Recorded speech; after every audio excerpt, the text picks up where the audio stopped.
Started. I'm Renee Casterline with Siskiyou Land Trust, and you're joining us this evening for part of our winter webinar series. And this is a piece that I have been really looking forward to.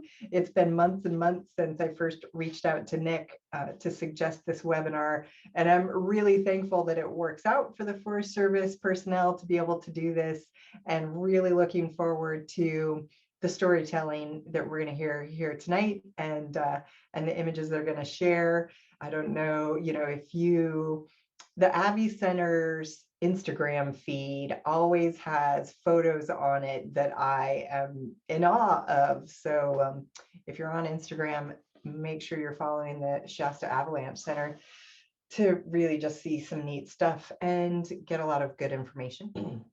Those of you who are local and spend time on the mountain probably know Nick. I'm going to read through his bio, though, because I think some of us might learn things that we didn't know. Nick's a Northern California native who grew up in Gray Eagle, and he became the lead climbing ranger and the avalanche forecaster here in 2010. Nick, I did not realize it had been that long. He started his career here in a summer internship back in 2002. While attending Feather River and Western State College for a degree in recreation leadership and business. Let's see, Nick's mountain sense and technical skills have developed and evolved much from his own personal climbing and ski missions. He has scaled the Dolomites, skied Colorado's 14ers, and motorcycled the desert and mountains of the Western US on his dirt bike. His adventurous spirit and fearless leadership commands the team of rangers here in a high stress and high risk operations, such as working on search and rescue on Mount Shasta. Nick is also the director of the Mount Shasta Avalanche Center, which issues avalanche advisories and teaches awareness and companion rescue courses for the winter months. And I've encouraged Nick to share some about the Avi Center. They're currently have education going, so I'm sure he'll do that at some point in the evening.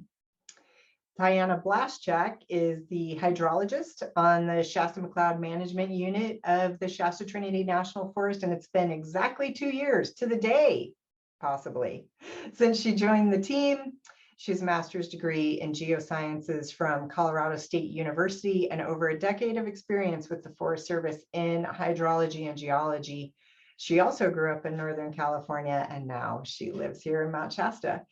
So I'm really excited for the presentation that Nick and Tyanna have put together tonight. When I initially talked to him, I said, there's a lot of crazy stuff that's happened on the mountain this year between the fire and lahars and things that I probably don't know about. So they're going to share the year in 2021 with us on Mount Shasta. So with that, I want to turn it over and let you guys get started. So Nick, go ahead and share your screen and take over. All right, thank you, Renee. Let's see here, I believe it's this one. How's that looking? That looks great. Okay. All right, well, thank you for the nice introduction and welcome everyone to tonight's webinar. Once again, my name is Nick Meyers and I work with the Forest Service here in Mount Shasta, and Tyanna works over at the Forest Service as well in Mcleod, right, Tyanna? Yeah. Yep, in Mcleod. Yeah, she's in Mcleod. At any rate, it's an honor to be here and kind of just share some things that occurred over the summer. It was certainly an interesting summer. As many of you know, I guess my background, Renee already kind of highlighted some of those things. I started here working in Mount Shasta on the mountain in 2002 as a seasonal until 2010, and then here I be and loving every minute of it. Worked solely my entire career with the Forest Service as a climbing ranger on Mount Shasta, and have had a lot of great experiences. This summer was like none other. And for tonight, we could talk about a lot of these things in great depth and argue and have lively conversations, but we're going to kind of broad brush stroke it a little bit, and happy to answer questions in more detail. It's a bit of a photo tour from this past summer, 2021.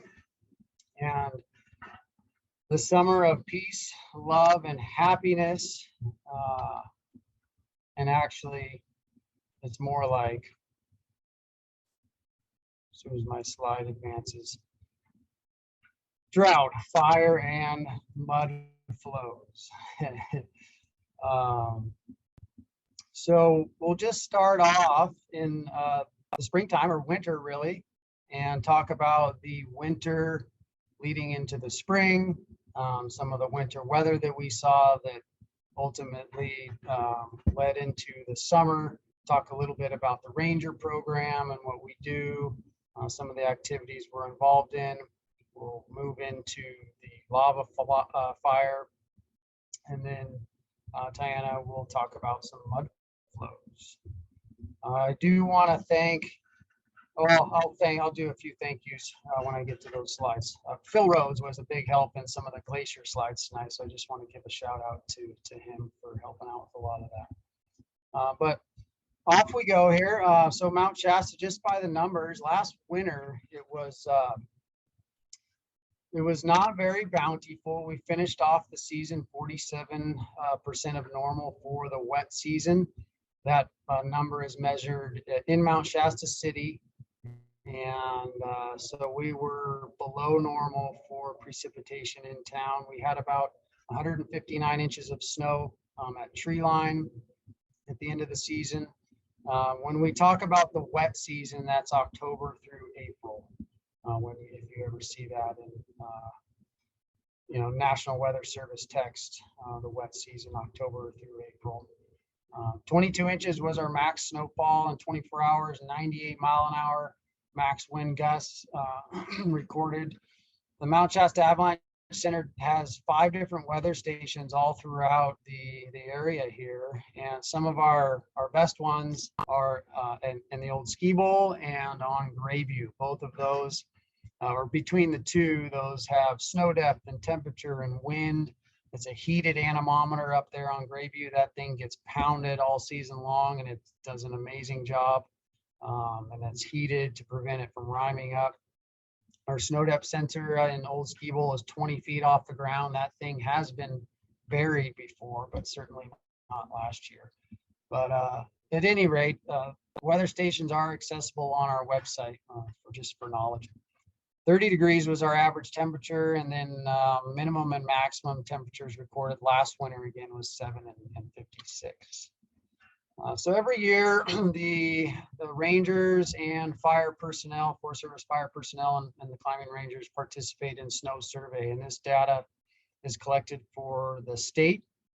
And so this was just to look at our April 2021 snow survey data. We survey a handful of courses across the North State here: Horse Camp, Sand Flat, probably names and then North Fork and Gray Rocks over on the west side, Sweetwater Parks on the west side, Deadfall as well, Brewer Creek, and then some east side stuff east of the mountain. The take home on this slide is that these more lighter colors are all below, the currents are all below the averages across this graph here. Just a quick little screenshot from our website. So if you go to shastaavalanche.org, if you're a weather buff, there's a lot of weather nerds out there like myself, and you like to check that stuff out. On our website, if you didn't know already, the weather tab, remote weather stations, there they all are, and you can click on those and get real-time weather information. If you go to that National Weather Service link, there's some really good, some of our favorite quick hits for Mount Shasta weather. If you are heading out, weather is important. Everybody likes weather because it affects our daily lives. All right, so this, I'm gonna move this to the side here, sorry. Okay, this was in mid-January 2021. This is looking at Dillard Canyon over on the northwest side of Shastina. Dillard Canyon, this looker's right side of the canyon, oftentimes loads heavily with snow and gets heavily wind loaded, and we'll see avalanches down through here on occasion. but largely the north side of the mountain is the windward side. We get northwest wind events, which were very common last winter. And so this windward left side of Shastina, you can see is just blasted by wind. I'm gonna try to keep an eye on the time here too, because I could just talk for days and days.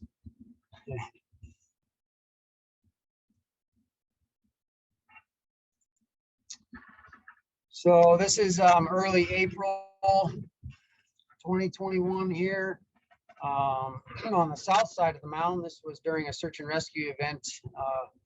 In the evening, we had some lost hikers who ended up descending down Cascade Gulch. As you're looking at this photo, I don't think I have a pointer. Can you guys see my mouse? Maybe, maybe not. Yep, we can see it. You can, okay, cool. Yeah.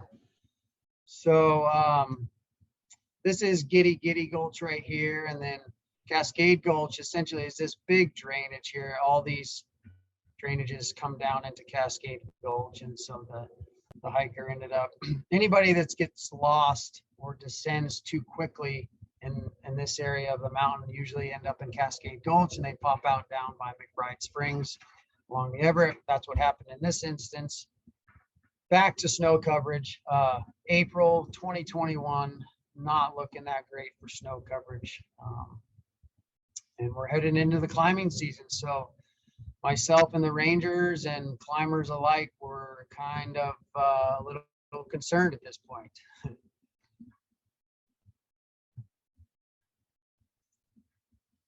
So the ranger tent, this was on May 8th. We weren't quite sure what was going to happen with the climbing season. We had very little snow on the mountain. You can see down below the tent here. Skiing is hardly possible. And at any rate, we decided to put up the tent and give her a go and see if we get climbers. In the tent, we staff it all summer long, not every day, but on the weekends. We hang out at Lake Helen and talk to climbers and just help people out, share conditions, clean up trash, pick up poop, you name it. We just kind of help manage the large numbers we get on the mountain, climbers in the springtime. So on this same day, this was the last day we did ski for the season, if you can call it that. I'm gonna see if this plays. There it is. This was Joe De La Porta. He was our rookie intern for the season this year. And it was pretty meager. The snow was very dirty, and we made it down safely, but the snow, as you can see, was super dirty and nasty. And that was all she wrote for the spring ski season on Mount Shasta. You could probably squeak out some turns for a couple more days or a week or so, but it was going fast, and there wasn't much there. So May 8th, we hung up our skis. So what else did we do if we didn't have climbers? Climbers did end up showing up in different places, but in the meantime, while climber numbers were generally light on the south side, we took to clearing trails. So part of our duty is just maintaining the trails on the mountain. So with the crosscut saw in the wilderness and the chainsaw outside the wilderness, we removed trees from quite a few miles of trails all around the mountain. We did a lot of repair work. Our signs are in quite the state of disrepair, and so we still have a garage full of signs that need to be put up. And in time, we will be looking quite spiffy around the mountain with new signs. We're kind of pecking away at it at this point. And so myself and the boys got really good at digging post holes and putting up new signs.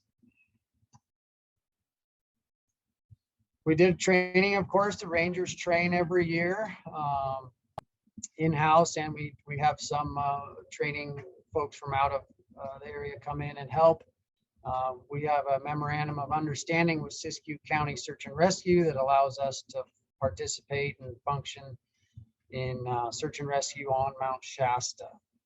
Each year we average about 12 rescues a year. we've had as many as 20 or more on busy years, but it is definitely part of the job. And during April, May, June, we'll usually get about one rescue a week, and we average about one fatality a year. Most of the accidents are from climbing related, slips and falls, people getting lost, hypothermia, that type of thing. Sometimes later in the summer, we'll get other fatalities or incidents just from hikers or stuff like that. So at any rate, those were the numbers for the season for 2021. We had 4 searches, 4 rescues, no fatalities, and 1 self-rescue. So sometimes people may call 911 a bit panicked, but perhaps we're able to talk them down or help them out. There's been times even when people are lost. So cell service is actually pretty decent on the south side of Mount Shasta and other aspects too. People will be lost, they'll call 911, we'll say, take a photo above and below you, they'll text it to us, we'll edit the photo and draw little arrows which way they need to go, send it back to them, and it's totally worked more than once. And so, you know, that method is obviously a great way to go. It prevents helicopters and personnel and hours of people in the field exposing themselves to risk. It prevents all of that, and you know, if the person is not hurt and able to walk, then we like to go about it that way. Wilderness patrols are a standard part of our job, and so myself and 3 other rangers, 3 to 4 other seasonal climbing rangers, we patrol all over the mountain. On any given day, there is somebody on the mountain somewhere, and we try to be where the people are at, but on occasion we'll wander off into more obscure locations. And we participate in a lot of activity on the mountain, from just sharing information with climbers and cleaning up trash. We do glacier rephoto, maintain the trails, essentially just trying to preserve the Mount Shasta wilderness for future visitors. And safety and sanitation are really some of our top management priorities. And yes, we do get to ski. That is one of the perks of the job. The skiing is not always great. Sometimes you're skiing when you don't want to, but it is and can be quite wonderful. This is Forest Coots on the Holland Glacier on the north side of the mountain on a very frosty, windy, wintry, or maybe spring day there. So the patrols around the mountain are really special. We get to see the mountain in all different types of conditions, all different types of weather. We get to meet incredible people, and it really is a really special thing. So this past spring, or winter, I should say, actually winter and spring, we had a lot of wind. So not only was precipitation light, less than half of normal for the area, we had a ton of the northwest wind, and it essentially stripped all the snow away. And here's an example of what the wind can be like. This is over on the northeast side, Holland Glacier area.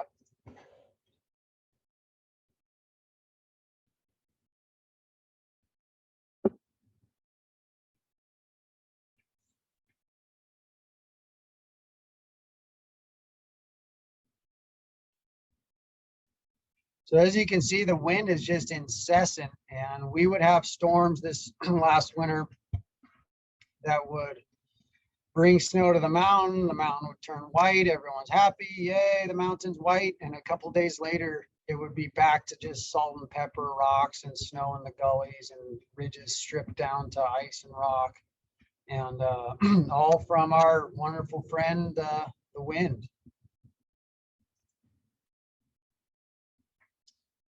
So the south side was not seeing a lot of climbers. The conditions were poor. The route was mostly melted out. You know, a poor winter, windy, gave us a poor climbing season in the spring, and climbers flocked over to the Clear Creek route. The Clear Creek route is on the east side of the mountain. It's the easiest route up the mountain. That said, it's not, we've had fatalities on the Clear Creek route. It shouldn't be taken lightly. There's still a lot of real mountain hazards on that route. That said, it's gorgeous. It's essentially a walk up in the right conditions. And so this trailhead, if you've been there or not, it's not very big, but we had 100 and something cars there one weekend. And so with the hordes of visitors comes trash as well. So some folks are fairly good about getting trash into dumpsters and receptacles, and other people are not. So we've got Mount Shasta Wilderness and the mountain itself, and the majority of the users up there are pretty good about being respectful toward the land. As you descend in elevation, visitors are not as respectful. And so we also patrol a lot of the dispersed recreation, dispersed camping areas on the flanks of Mount Shasta. And the following few slides are some of the things we run into. Abandoned camps, dumps, you name it. Everyone's shaking their heads and in disgust right now, and so are we. This gets old really fast, but we do understand that we are the Forest Service. So at your service, we feel like waiters of the National Forest sometimes, cleaning up that messy table of 20. So at any rate, yeah, lots of trash picked up. When people ask what we do when the climbing's not good or when there's not many visitors on the mountain, there you have it. Picking up trash in the forest. We hauled off countless truckfuls of garbage. So along with the trash, some of this trash comes with humans. And so abandoned campfire issues, of course, and then stay limit issues. So people overstaying the legal camping limit. And it's a game of cat and mouse all summer long. And it definitely wears on us. As I've said before, the people in this job are the people are the best and worst part of the job sometimes.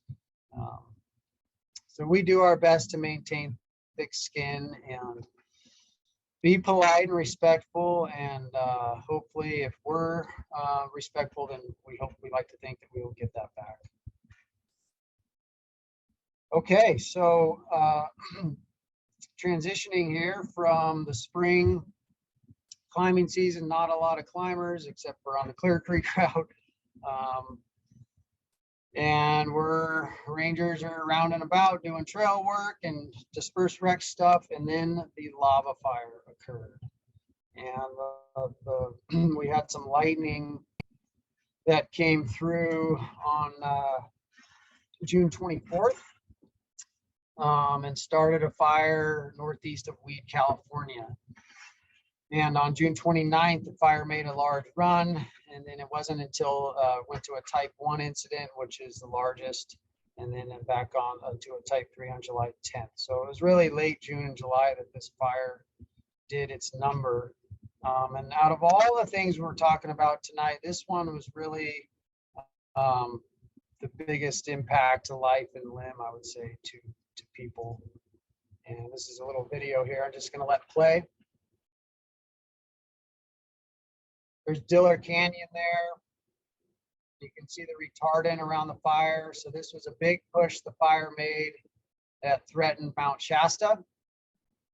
And in a heroic act of firefighting, 4 dozers overnight cut that line in on that section of the fire we just saw and stopped the progression of the fire down toward Mount Shasta City. As we move more to the north here, this is the west flank of Shastina and Shasta. It got nuked in this zone, burned very hot, very fast. This terrain is ruthless. It's like vegetated lava, and timber, brush, and it's a brutal. I've talked to fire that said it was the roughest fire they've ever been on, and they've been working in the game for 20 plus years. I'll just play it one more time. So again, there's the progression that was stopped. This section right here on the right side of the frame was threatening Mount Shasta. The fire had a big run to the north into the Hmong community out there west of Highway 97. And then, yeah, burned all the way up to Shasta. So just think about this. It's late June. We should be sometimes skiing still at tree line. And this fire burned hot and wildly in late June, all the way up to tree line, 8,500 feet on the flank of a glaciated volcano. Mind blowing.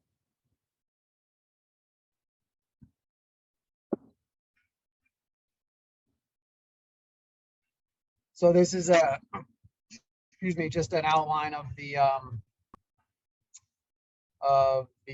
fire. It looks like the tip of it got cut off there. This big run to the north we call the witch's finger. You can kind of see the little warty knobs on her knuckles here. And then this southern edge, the side that threatened Mount Shasta. And then over here, it didn't quite get to the North Gate trailhead. It came all the way up to tree line, skunked around in all these canyons, burned over some trailheads and stuff. But the threat to community and people and life was all out here on the witch's finger. Here's a progression map taken from the lava story map you can see that online if you just Google lava story map. It's a really cool site. So big progression of the fire here, this army green color here, and then on June 30th, it made the progression over towards Mount Shasta there. So super devastating, of course, the lava fire early in the year. The area became enveloped in smoke, and it was just so early. I mean, if I think of this fire, like, yeah, we get fires every summer, but wow, like late June, tree line on a glaciated volcano, come on. So that was the most surprising part of it all. I personally worked on the fire for 21 days as the lead resource advisor, working with crews across all agencies, just sharing my knowledge of the mountain, road access, resources of concern, that type of thing. And I'm trying to save as much as we could, but there was a lot of damage. There was some Highway 97 damage there, signs and railings and whatnot. And then our trailhead here, there's Ranger Paul. Our Whitney Falls trailhead got smoked. Boom trailhead is gone.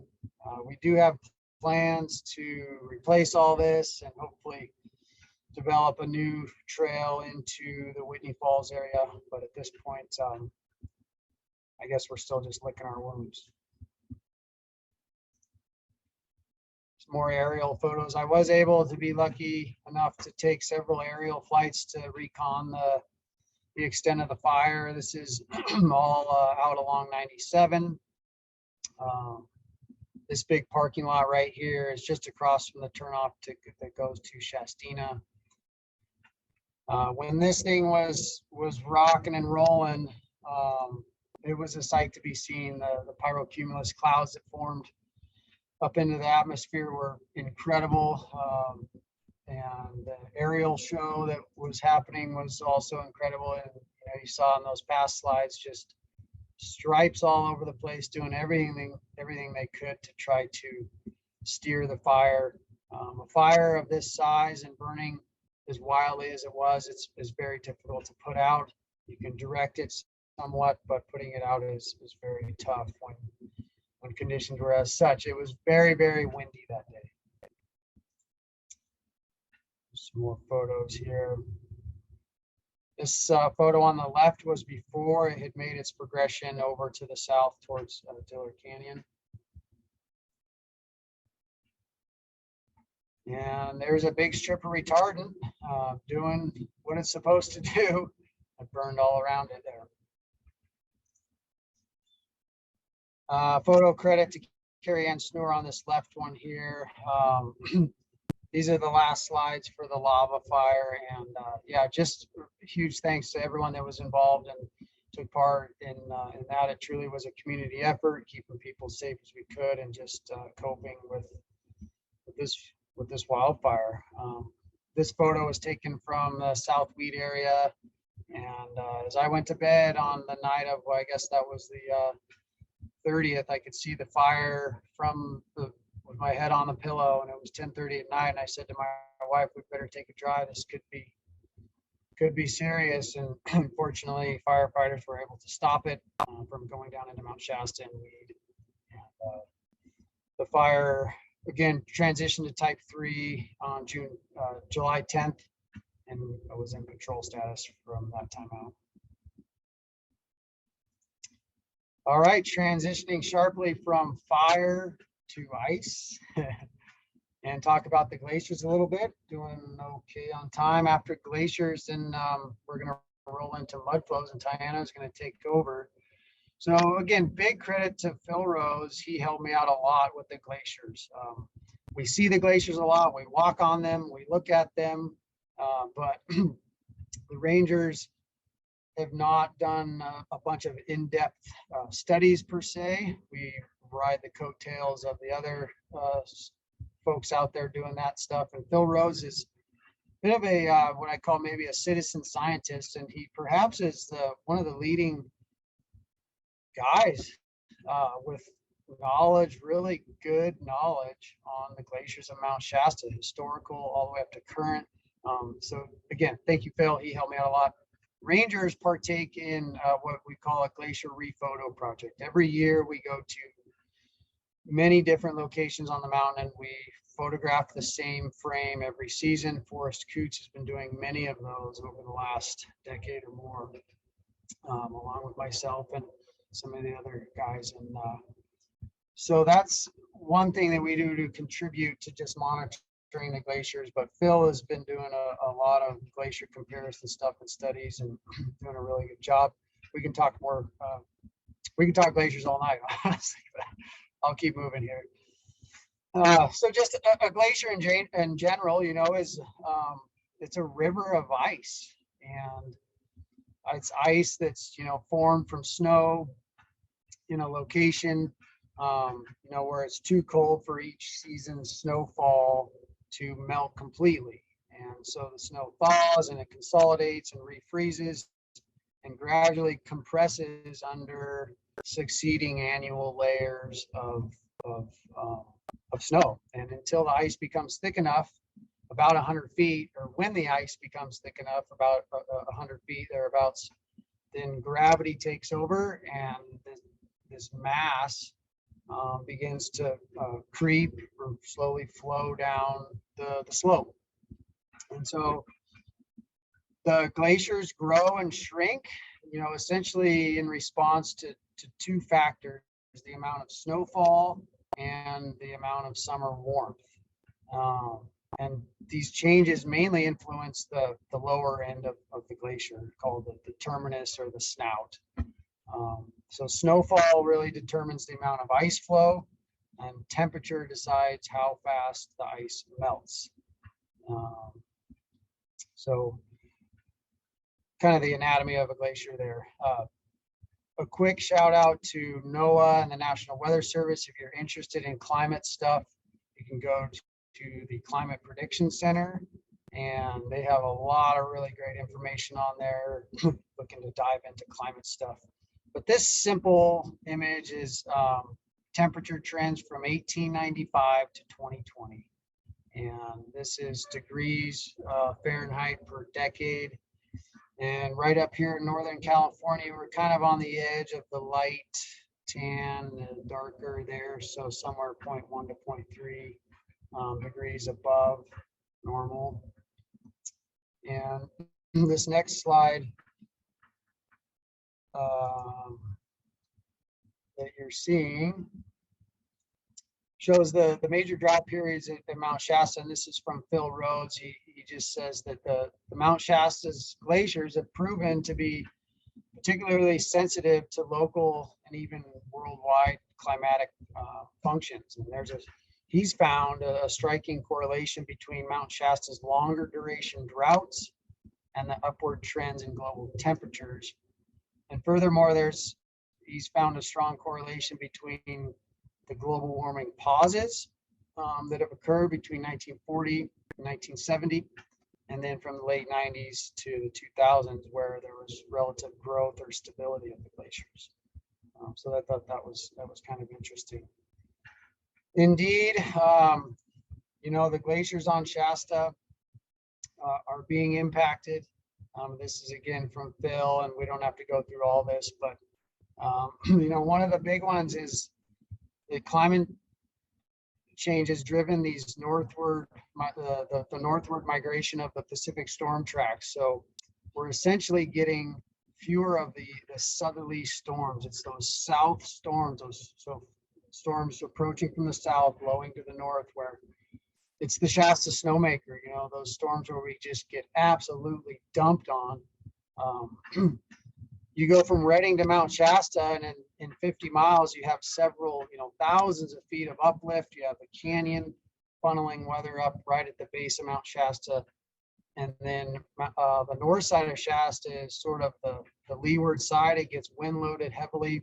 Those glaciers get just loaded up with snow, and gives us a really good winter. Well, we're getting less of that. We're seeing more westerly storms. And so the Klamath Mountains, Trinities, they are essentially kind of stealing the moisture. Dang them. And so we're kind of like getting the rain shadow effect on Shasta. Of course, reduced snowfall results in earlier melt off, resulting in sun heating of the earth and the rocks around the glaciers, exposing them to warmer air. Faster melting of the glacier ice is due to the reduced snow cover. The snow on the glaciers is like a blanket, keeps them insulated. And a longer melt season is occurring due to more sunny and warm days. We're not seeing as many summer storms. Even a summer storm, spring, summer, or fall storm that might bring a little bit of snow, that can give us a few days or even a few weeks of nice insulation on those glaciers, and we're just not seeing that. So again, there's a second one. So at any rate, there are some impacts on the glaciers, and we'll move into some photos of actual, so you can see it.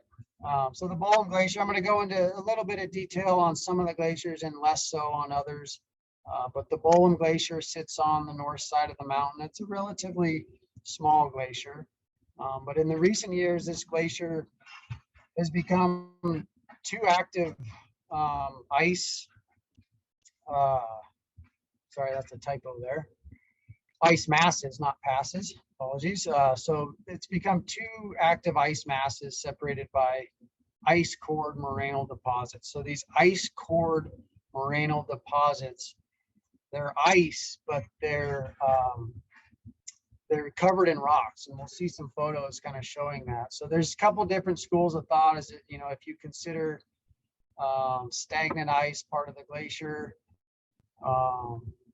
if you consider stagnant ice part of the glacier, then the glaciers on Shasta have decreased relatively little in recent years. But if you compare the active ice now versus the 70s and 80s, there has been a major decline. So anyways, well, here's the Holland Glacier. The Holland Glacier is on the north side of the mountain. It's one of the larger glaciers on the mountain and popular for climbers. Climbers will climb up the right side of the glacier here, cut across, and then up this ramp of snow up higher on the mountain. This past year, we had a search and rescue where a rope team fell right in this area here and came all the way down to about here. Nobody was killed, but there were some serious injuries. We've also had fatalities in this route, slips and falls right in this zone in icy conditions. This past season, it was literally blue ice, like ice that comes out of your freezer all along this route. So it's in pretty dangerous shape. So the Holland Glacier here, this red line just shows the extent of the glacier, but some of the receding that we've been seeing, and then those ice core deposits. So a lot of the glacier becoming covered in morainal deposits, kind of like this. So what we see below the actual glacier here is actually ice, but it's just covered in rock. As far as how far the ice goes is difficult to tell, but if you walk out on this, you can brush away, in some areas, you can brush away the rocks and dirt and see the ice. So moving kind of around to the east side, just looking at some photo comparisons. This is the Wind-Tune Glacier, September 2012 and September 2021. Pretty drastic differences there. The Wind-Tune Glacier has advanced as recently as the 1980s, but in 2014, the lower area kind of largely became stagnant, and a big rock melted out after being buried by ice for several decades. And so the following slides are going to show this rock here. So here's a photo from 1934.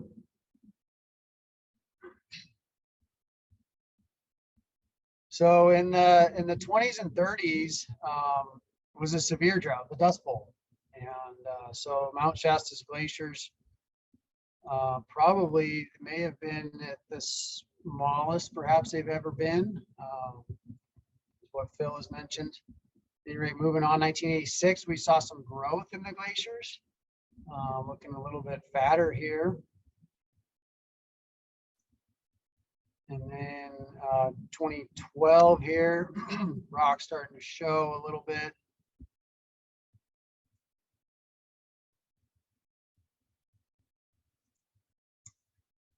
And then this is in 2021, the rock completely exposed right there. So the Wind-Tune Glacier has taken a hit, and there's a good chance, if we don't see better winters, that this glacier will disappear in our lifetime.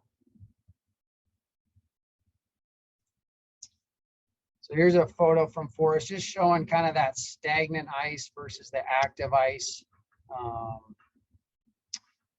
And again, you know, if you consider the stagnant ice as part of the glacier, then the glaciers still have some decent size to them. But with rocks on top of the ice like this, it definitely, the rocks heat up, it exacerbates melt, and not necessarily a good thing here.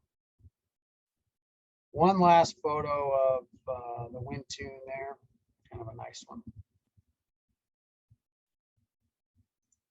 And this is that same graphic, just with the Wind-Tune now looking here where that rock is, and then the extent of the glacier, what we think.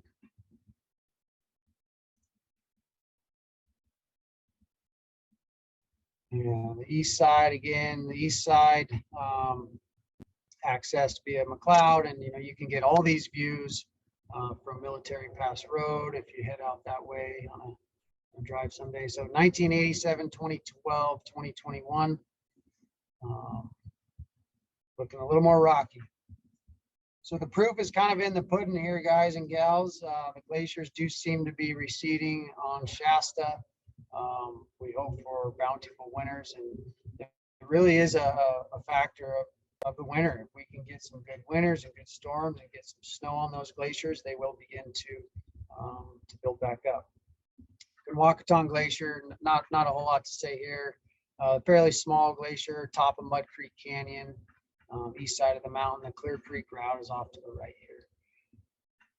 All right, so that's my glacier spiel, and next is Mudflows. Tyanna, you can prep yourself, and I'm gonna be advancing the slides for Tyanna tonight, so you can just give me a wink or a nod or advance the slide, or however you want to do it. And yeah, I'll be saying next slide a lot the next 10-15 minutes or so. So yeah, thanks, Dick. Yeah, I'm Tyanna. I'm the hydrologist on the Shasta Mcleod Management Unit, and we're gonna move downstream from the glaciers into the mudflows. So this was a very active year for Mount Shasta and all of its glacially fed stream channels. I mean, every single glacially fed channel had at least one mudflow or debris flow event last year. So it was an exciting second season to be here on the Shasta Trinity. So we'll go ahead and to the next slide.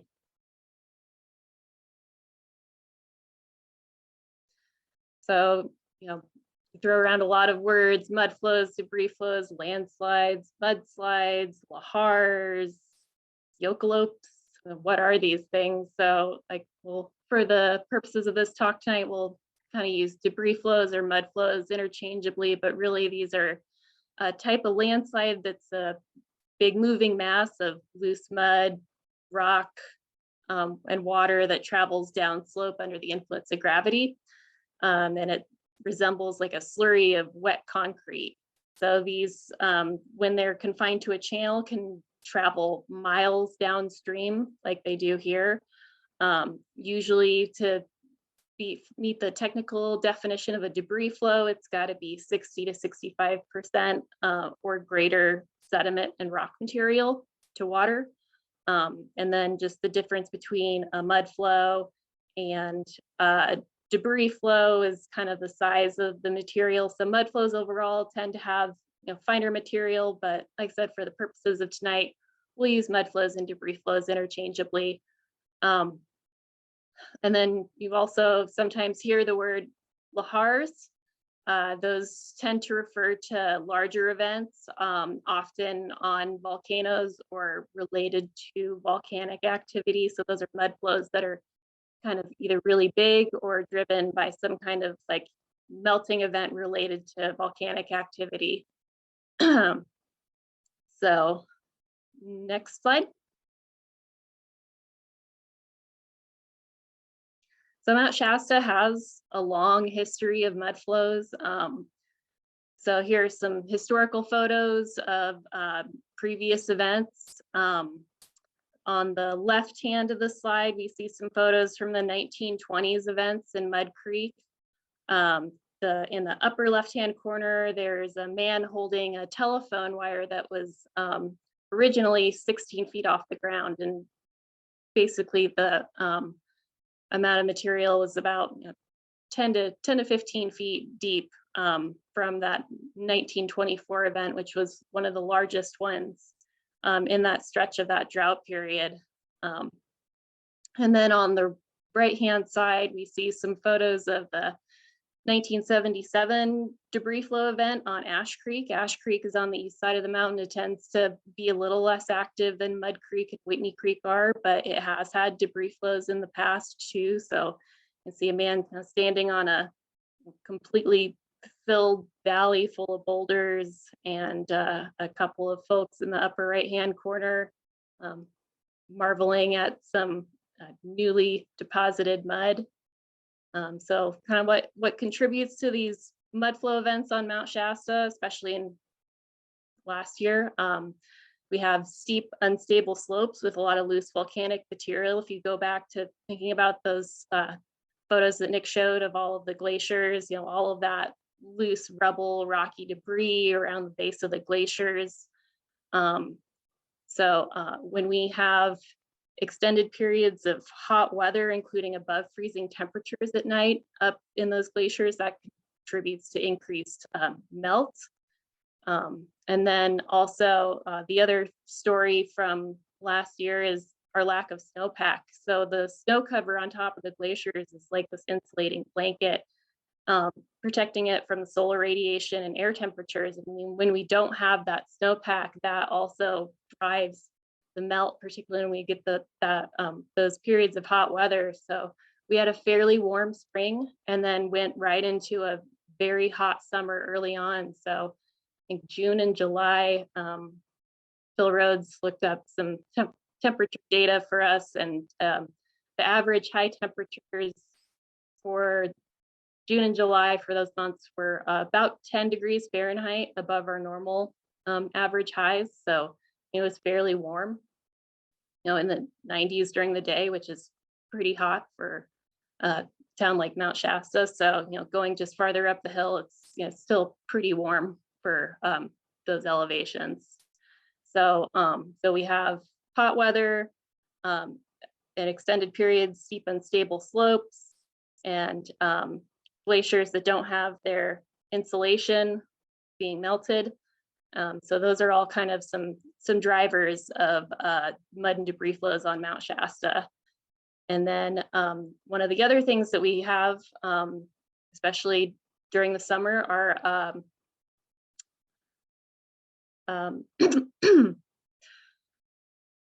rainfall events. So thunderstorms and intense periods of rainfall. And we had those in late July. And then also if we get early season fall storms that are warmer, that have higher snow levels, kind of like what we got in October with the atmospheric rivers, those can also contribute water and help drive these events. So the exact triggers and failure points for the events from last summer, we haven't fully determined yet, but some likely triggers are debris dams or small landslides that temporarily block flows in the creeks, and then pooled or ponded water or glacial melt behind ice dams, kind of getting those little glacial outbursts. So those can cause flooding as well. We'll go to next slide, please. So this is just kind of an overview or a timeline of some of the major events that we had in 2021. Things started off really early in late June on Mud Creek, and also in Constance Creek started going around that same time frame. And then, so that was right around that first period of really hot late June weather. And then getting into late July was when we started to have thunderstorms with intense rainfall. And then that's when we started to see more like Whitney Creek, Gravel Creek, Ash Creek, and those other more remote, kind of less frequently flowing channels start to go off, and then kind of continued with another period of hot weather into August, and then September, and things quieted down around mid-September or so, right up until we got those late October atmospheric river events. So all in all, like, we had at least 24 identified mud or debris flow events on the mountain in 2021. So it was a very active year compared to past years. And the last time we had a notable mud flow event was on Mud Creek in 2014, and that wasn't until mid to late September, and it was kind of a one-off event, whereas this was just multiple channels having multiple events throughout the season. So next slide. So this is just like an overview of those glaciers that are feeding into all of these drainages. So we have Whitney Creek coming from the Whitney Glacier, Bolam Creek coming from the Bolam Glacier, and those two converge into Whitney Creek on the north side. On the northeast side, we have Inconstance Creek and Gravel Creek, and they tend to not always flow all the time. On the east side, we have Ash Creek, and then on the southeast side, we have Mud Creek coming from what's left of the Conwacaton Glacier, and that big gorge that you can see kind of when the snow starts to melt on that south face. You'll see that big kind of dirty streak going across that south face of the mountain. So that's that big Mud Creek Canyon or gorge, almost a half a mile wide at its widest point and 600 to 800 feet deep or so. So that's a big source of all that loose material, landslides, and debris dams. So that's a big contributor to why Mud Creek is so active. So what we're going to do for the last few minutes here is just kind of do a little whirlwind tour around the mountain and take a look at some of the impacts from all these mud and debris flows. So next slide.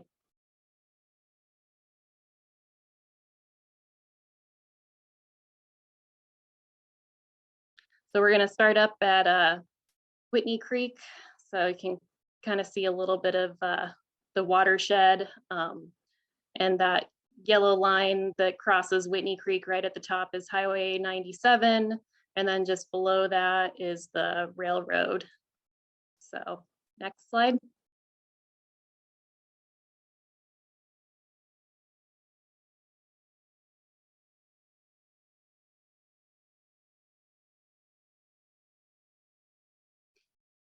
So here we have some photos of Whitney Creek on the left side, kind of closer to the Whitney Falls trailhead. So this is an area that was impacted by the lava fire, but the source of the Whitney Creek mud and debris flows was not the lava fire itself. It was coming much higher up, up at the nose of the glacier. And the events that happened on Whitney Creek were not post-fire debris flows like you see in other wildfire areas, since this channel is really driven by that glacial melt and instability in the very upper part of the watershed. So on the upper right-hand side, you can kind of see sort of a steeper channel along Whitney Creek. So there are these big linear berms you'll often see in these steeper debris flow channels. They're called levees. The boulders there may be 2 to 4 feet in diameter average. And then on the bottom right, you see just a little bit of the Highway 97 crossing. So Caltrans did a lot of excavation work to try to keep that channel opened up at the crossing. And in, I believe, September 10th or early morning hours, we had an event over top Highway 97 and strand several vehicles, including a couple of semi trucks that were stuck there until they got the mud and debris cleaned off the highway. So next slide. So here's a video of Whitney Creek.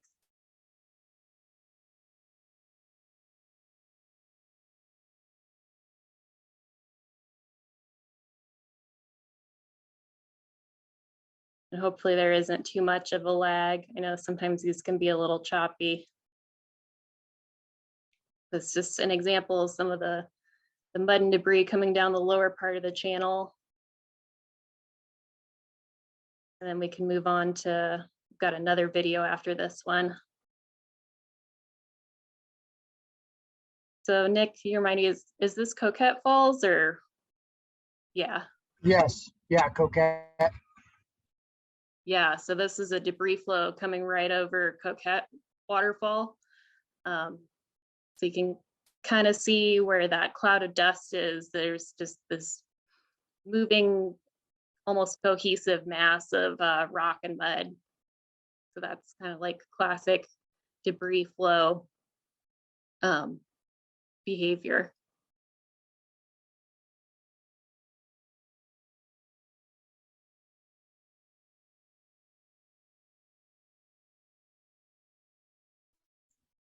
Yeah, that's one of the more impressive ones. Yeah, that was a really good video. So hopefully that worked for everyone, because that one's pretty intense. Did it play for Debris flow you? coming over a waterfall. Yeah. Okay, I think we're good. Next slide.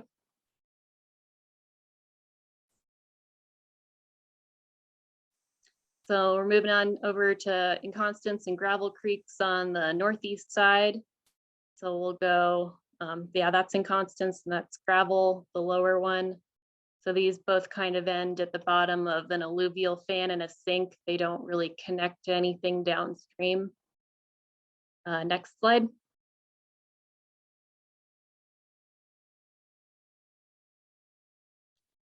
So here's just an example of some of the impacts in this particular watershed. So Gravel Creek is a kind of a rare one to see have any kind of mud and debris flow events. And then there are a couple more smaller drainages, Brewer Creek in that watershed. And then there's some unnamed drainages kind of between Brewer and Gravel Creek over by the Brewer Creek trailhead access.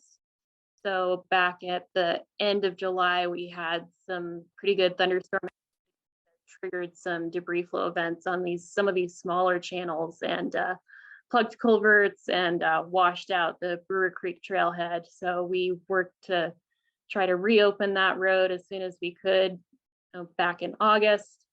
And then when we got storms again in October, all the culverts filled and plugged again, and the road washed out again. So the Brewer Creek trailhead is still closed. Next slide. So now we're going down to Ash Creek on the east side. So Ash Creek typically ends down in what we call Ash Creek Sink out in the Mcleod Flats. It very rarely connects to the Mcleod River. It's on certain occasions where it gets enough flow. It did not connect this year, but it crosses some more kind of major roads on the forest, including the 31 road that goes around the mountain, the 19 road, which is Military Pass Road, and then the 13 road, which is Pilgrim Creek Road. So next slide. So Ash Creek, it's kind of another one of those channels where it's a little more rare to have debris flow events, but they do happen, like those historic photos from earlier in 1977. So we kind of saw some similar patterns. This was another one that was kind of activated after those late July thunderstorms. So we had way off in the left-hand background, you can kind of see there's sort of like this pile of rocks. So that's a big boulder levee where the old Ash Creek channel used to be. So that completely filled in with boulders. And then Ash Creek just kind of spread out and started jumping around from one side to the other side of that boulder levee. This is looking off into the distance. This is where the 31 road used to cross it in a low water ford. So it's completely washed out in this location. And then on the right-hand side, kind of where that mud splattered base of a tree is kind of where Ash Creek is flowing in this photo that was taken at the end of July. So next slide. And then just a photo comparison of just how dynamic these drainages can be when they have multiple mud and debris flow events. So this is the same 31 road sign in late September and then in late October. So the creek jumped to, the more of the north side of that boulder levee where the old channel used to be by the late October storms, and it completely down cut in this area. So it's maybe about 4 feet deep where it was just a foot or so deep in late September. So just big dramatic changes and carrying some pretty good boulders and pieces of wood downstream. So next slide.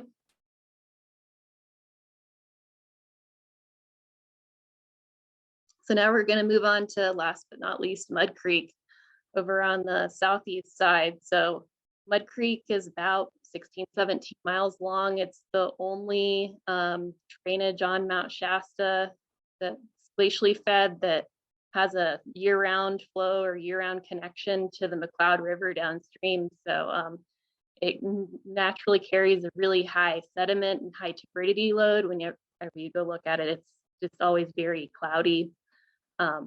So this was one of our most active stream channels last year on the mountain. It had a number of impacts to roads and impacts downstream to the river, and also threatened the Mcleod water supply. And part of the Mcleod water supply is fed by Elk Spring in a pipeline that crosses Mud Creek that's kind of suspended over the creek. So just big, much bigger impacts in this area. So next slide.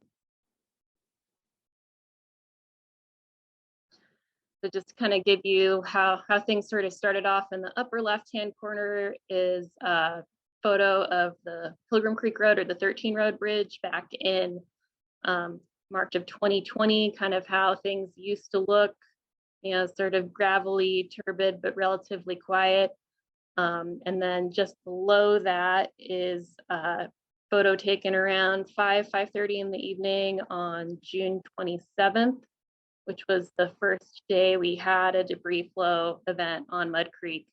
And then on the right-hand side is that same location, that same day, but right around 8:30, 8:45 in the evening after the first mud flow had passed through. So you can kind of see it, it stayed under the bridge, but overtopped its banks just downstream, left some pretty good sized logs, and was sort of spreading out downstream. But at that time, it was still behaving and staying underneath the bridge. But since this wasn't just a single event like we were all hoping, we kept seeing mud and debris flow events like a couple times a week. And then by mid-July or so, next slide, some big changes started to happen. So this is just a view upstream, up at the 31 road crossing. So that first mud flow event also took out another low water ford. This was more of an improved crossing. So you can kind of see the little tatterings and remnants of the fabric and cable and blocks that were used to construct that crossing after the last mud flow event on Mud Creek in 2014. So this did not survive the next event. So next slide.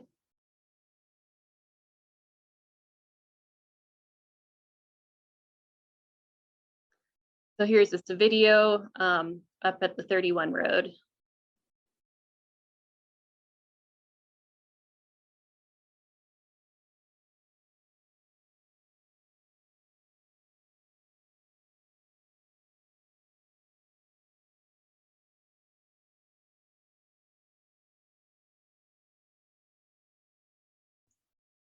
Yeah, hopefully the video is not too choppy, but again, it's a little more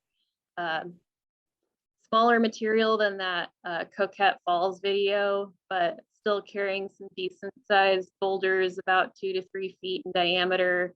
You can see the remnants of that road crossing again. So yeah, we can go to the next slide.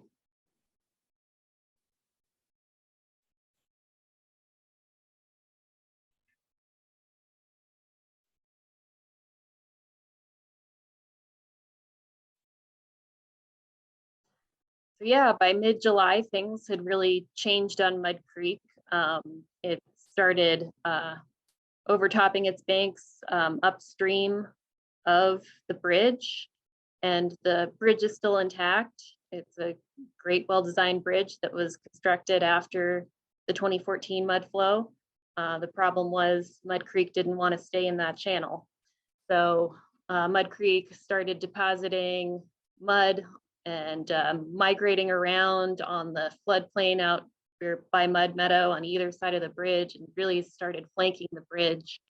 And it kind of shifted around. It would go deposit more material on the south side of the bridge, and then a couple weeks later it would be over on the north side of the bridge. It kind of had this back and forth, just continued pulses of mud and debris and rock all summer long, all the way into right around early to mid-September, and then things were quiet for a while. And next slide.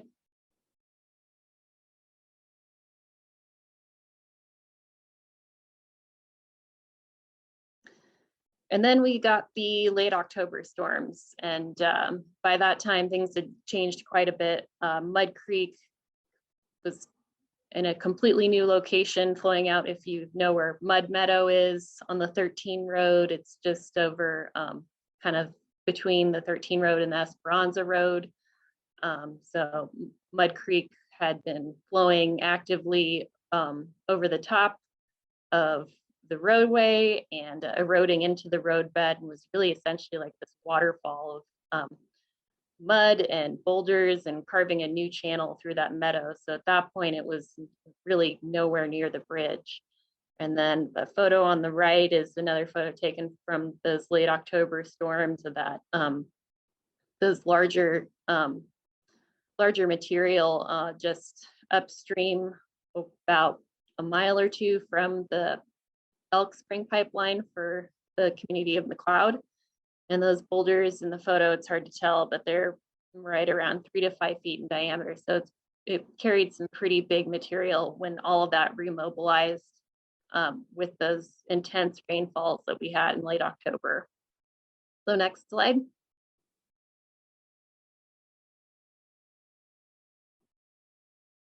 And a couple examples of some of the downstream impacts of Mud Creek from this season. So on the left-hand side, we're looking at the Great Shasta Rail Trail. So this is again in late October.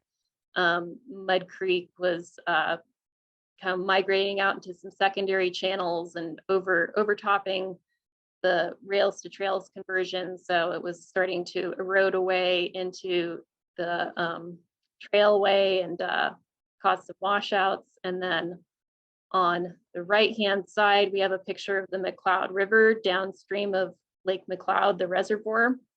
So we saw some pretty high turbidity levels on the Mcleod River as a result of all of the mud flows from Mud Creek this year. So it carried a lot of really fine particles that just stayed suspended for a long time. So the turbidity levels for, you know, kind of what turbidity units are. So normal background levels for this stretch of the Mcleod River would be maybe about 5 NTUs, and we were seeing upwards of like 230 NTUs at certain points, so 100 to 200, so a 10 to 20-fold increase in turbidity. So it was a rough season for the Mcleod River and the fishery as well. And that's all I've got for the mud flows. And with that, I believe that's the end. Yep. All right. Nice job, Well, Chuck. thanks so much, you guys. That was a really fun tour around the mountain in a couple of different ways. And we've definitely got some questions lined up over here. So some of these we might have benefited from doing them earlier, but I didn't want to stop you guys. So we'll come back to it. So Nick, one of the questions that I did want to come back to was about the Whitney Falls area. Can you talk a little bit more about that in terms of, so the trailhead's gone. It sounds like the trail's gone. Yeah, the trailhead's gone. I mean, there's the steel posts and whatnot that's you saw in that photo. The fire burned really hot through there. It's a stick forest. The Mudflow event that came down that drainage really did a number as well.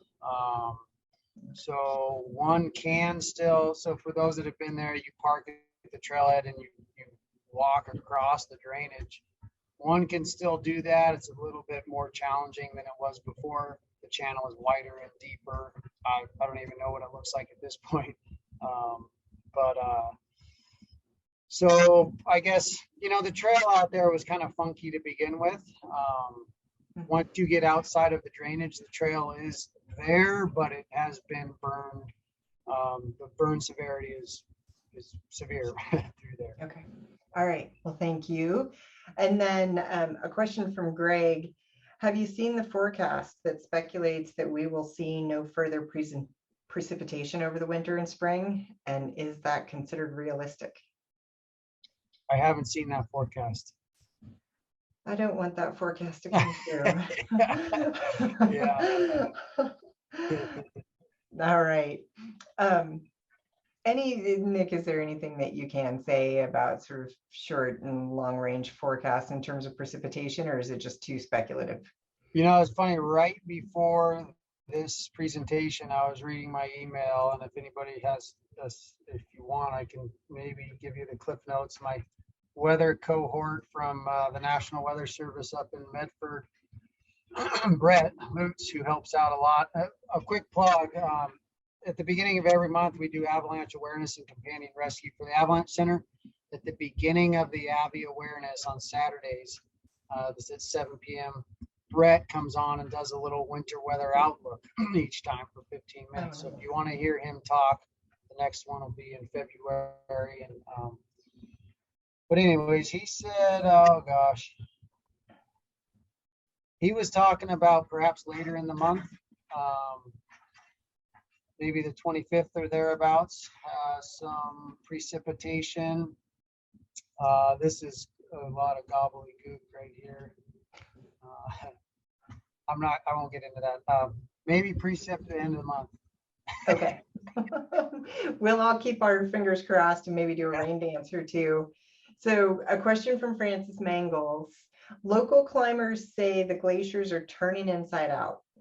Would that be the rock debris the ice is carrying? Any thoughts on that?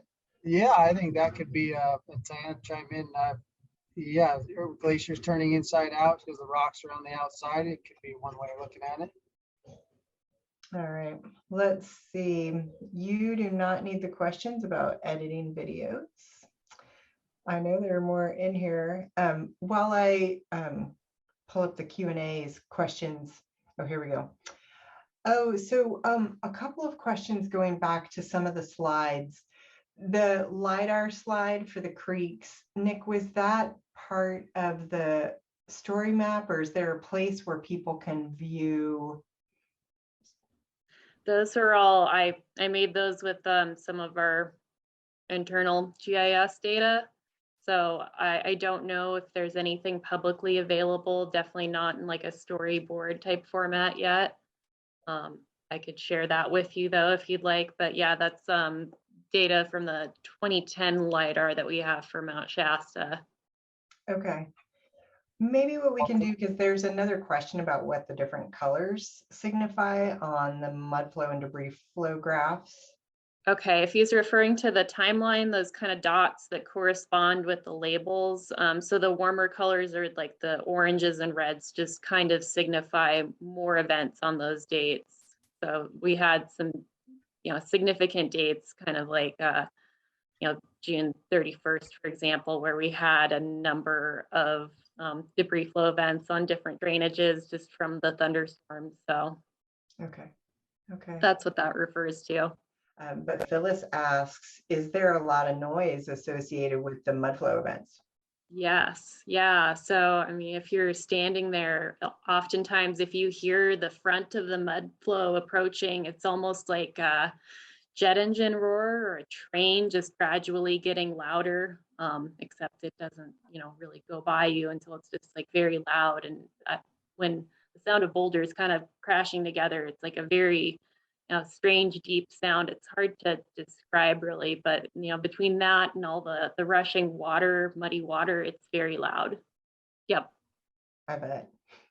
All right, and then another question. This one is from Seth, who I know. He's at Mount Shasta High School. He's a student there who started a sustainability club. And Seth says that he saw many of these things firsthand when he worked on YCC this season. And he asks, what would be the solutions to these issues? How can we fix them? How much time you got, Seth? Tyanna, you want to start? So, I mean, depends on what things you're talking about, because there were a lot of things that happened. I mean, there were the wildfires, there's the melting glaciers, there's the mud and debris flows, and then all the impacts. And some of these are natural processes, but as far as all of the impacts to our transportation system that happened this year, I mean, we're still working on, assessing what the best path forward is. We're still gathering data, like remote sensing data, satellite imagery from episodes, some of those more active episodes during the last year with our geospatial folks with the Forest Service. And then we're also working with the National Weather Service and USGS to try to better get a handle on kind of like developing warning systems or kind of understanding these types of debris flow events better. So we've kind of collaborated with USGS since they have a number of seismic stations around the mountain, a couple of which were affected by fires this year, but they would pick up some of those debris flow signals on their seismic stations. So they did a study kind of towards the end of the season where they put out some temporary seismic stations along the length of Mud Creek, Whitney Creek, and Ash Creek to try to capture at least one of these events to sort of, better quantify and understand the mud and debris flow processes going on Mount Shasta that will hopefully inform us on, how do we create, better warning systems or, improve safety or kind of relative predictability of these events. So we still have a lot to learn and a lot to find out. And there is a lot of work to do to fix all those roads out there. So stay tuned. Don't have all the answers. I went into Mud Creek a few times over the season from the 31 road from the ski park side. And it's really amazing to look at that. We were out there the year before also. And so, you've got a sense of where the road used to be and then how much debris is on top of it. And I know up at Mount Rainier National Park, when I went up there to hike a couple of years ago, that west side of the mountain, they abandoned their road system because it just kept getting taken out so frequently by lahars that they just stopped trying to get in there. And I'm curious, you sort of spoke to it already, but I'm curious if, some of these events that had a lot of frequency to them this year, particularly with Mud Creek, if we might find ourselves in a situation where it's not possible to maintain those roads if they get, debris flows crossing them every year. I think one of the things I've seen is, these channels, they're filled in. So it's not like, a slug of mud and rock came down and maybe we can do a little touch up and have the channel, reestablished. They're filled in completely for miles with mud and rock. And so new channels are forming. Well, that happened many times over the summer, and it's kind of like the six-headed monster. Off it goes one way, and then off it goes another, the next day. So it's a hard thing to manage. Yeah. Yeah, I can imagine. Alyssa asks if there's any data available yet for the Mcleod fisheries since those mudflow events. Curious if you can quantify the effects on fisheries or describe them more. So won't necessarily have a whole lot of data available specific to the fisheries. We know that water quality was impacted, and we do have some, we collect stream temperature data along segments of the Mcleod River, including, downstream of the Mud Creek, Lake Mcleod, area. And so, we definitely, with the drought, with low flows, we had, warmer than average stream temperatures, and then like the very high turbidity levels. I mean, these are not good conditions for the fisheries for sure, but we don't have any specifics on, the health of the fish population in the Mcleod River at this time. That might be more of a question for California Fish and Wildlife. Okay. All right, let me go back here. So Seth rephrased or added to his questions. He says many of these events seem highly connected to climate change. I guess what I was asking is how can we work as a community to prevent that? And thanks for your answers already. Oh man, drive electric cars.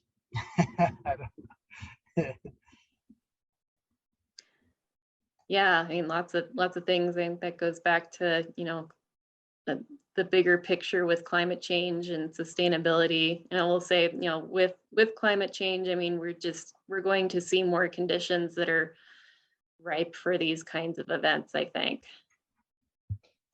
Yeah, when you said that you're, sort of contemplating early warning systems, that alone makes me think that there's an expectation that we're going to see more of these events.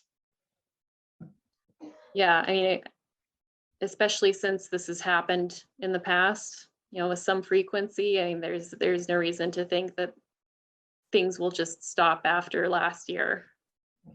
So, yeah, with continued, high temperatures, not knowing what the snowpack's going to do, but things don't look great in the long term. So, yeah. Yeah. All right. Let me just cruise through, make sure. We had a lot of conversation going on in the chat, but I think I have collected all of the questions, and I just want to share with you guys that, there are folks in the chat saying thank you for what you do. Thank you for your presentation here tonight. And I want to just remind everyone as we get ready to wrap up here, we will have the recording of this out in a few days. The Land Trust has a YouTube channel, so you can find it there. You can look for the link in our social media. Nick shared the link to the lava fire story map, but we can put that up in our social media as well. And that way, if you want to share it with folks, you can do that. And I think that is probably wrapping up for our evening here. In case you guys have any closing comments that you want to make. No, thank you, Renee, for hosting, and Kim and everybody. Thanks for everyone who attended. I can put my email on the chat here. Our website's there, weather station links, weather avalanche forecast, climbing information on our website. If you have further questions for myself or Tyanna, I'm sure she'd be willing to field them as well via email or phone or in person or whatever. So yeah, thank you. All right. Well, Nick and Tyanna, thanks so much. I really appreciate the presentation and everything that you shared with us and the work that you're doing. I want to say thanks to everyone for joining us here tonight. Keep an eye on our social media, and if you get our emails for dates on the slideshows that I mentioned that are coming up. And with that, I'll say thank you and good night.